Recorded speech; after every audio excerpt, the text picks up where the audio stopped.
Le diable, lorsqu'il t'attaque, il t'attaque pas seulement comme Job a été attaqué. Hein.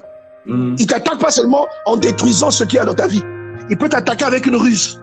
Il peut venir, comme avec David, derrière la nudité de quelqu'un. Il peut venir derrière la nudité que tu vois sur un site pornographique bien aimé dans le Seigneur. Et ça détruit ta vie. Ça éteint ton onction. Ça éteint ta vocation. Et tu perds le temps, bien aimé dans le Seigneur. Le diable vient aussi avec des stratégies. Tu comprends? Il vient avec des stratégies. Il peut venir avec la séduction. Il peut te faire tomber amoureux de ton cousin. Il peut te faire tomber amoureux de ta tante. Il peut te faire tomber amoureux de ton neveu. Et tu sais que c'est pas bien. Est-ce que vous comprenez? Mais toi, il ne t'a pas attaqué, tu n'es pas malade. Tu n'es pas tombé malade. Et tu cèdes à ça. Le diable t'a vaincu. Lui dit qu'il t'a donné l'autorité de marcher sur le lion. Donc il peut illustrer ici le mauvais esprit qui vient avec agressivité. Et sur l'aspic, c'est-à-dire le serpent, c'est-à-dire le mauvais esprit qui vient avec la ruse. Qui vient comme si c'était pas dangereux, mais alors que ça l'est. Est-ce que tu vois? Je parle à quelqu'un qui croit que la vie de prière est possible sans méditer la parole de Dieu. Vous êtes comme quelqu'un qui a une voiture de luxe, mais qui n'a jamais de carburant. Votre voiture ne sera qu'un décor bien aimé dans le Seigneur. Le jour où vous aurez un cas urgent, vous allez marcher à pied et transpirer, plutôt que de prendre une voiture et d'arriver rapidement. Vous serez un chrétien de pacotille. Votre vie de prière sera une parodie. Parce que, simplement, vous ne lisez pas la Bible.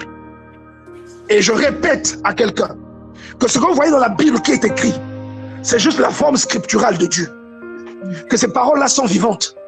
Les lecteurs de la Bible peuvent vous dire, quand on lit la Bible, il y a des phénomènes qui se passent. À un certain degré, quand tu lis, tu as l'impression que c'est vivant. Tu as l'impression qu'il y a un esprit qui te parle. Quand tu lis, tu pleures. Mais qui te tape? Personne. Mais tu pleures en lisant. Parce que tu es heureux. Tu ressens l'autorité de Dieu en lisant. Est-ce que vous voyez?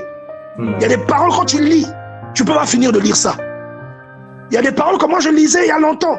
Mais lorsque je me suis converti, des paroles comme Genèse 17, des paroles comme Genèse 12, des paroles comme le psaume 90, dès que je lisais, je pleurais. Je ne finissais pas de lire ça. Je ne pleurais pas de tristesse, mais je pleurais d'étonnement. Le fait de pleurer là, c'était une prière. Je laissais la Bible ouverte, je pleurais longtemps. Parce que je ressentais la puissance de Dieu dedans. Mais pourtant, c'est les trucs que je lisais avant. C'est vivant.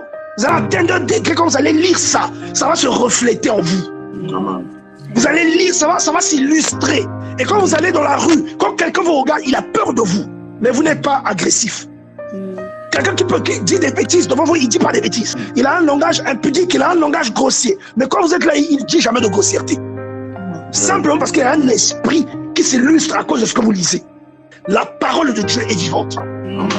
Et comme le psaume que nous avons lu aujourd'hui, c'est vivant. Ce que j'essaie de dire par tout ça, c'est que il faut que la parole que nous partageons, et même ce que vous partagez quand je ne suis pas avec vous, il faut que ça produise du fruit. Si ça ne produit pas de fruit, ça veut dire que tout ça est un investissement inutile.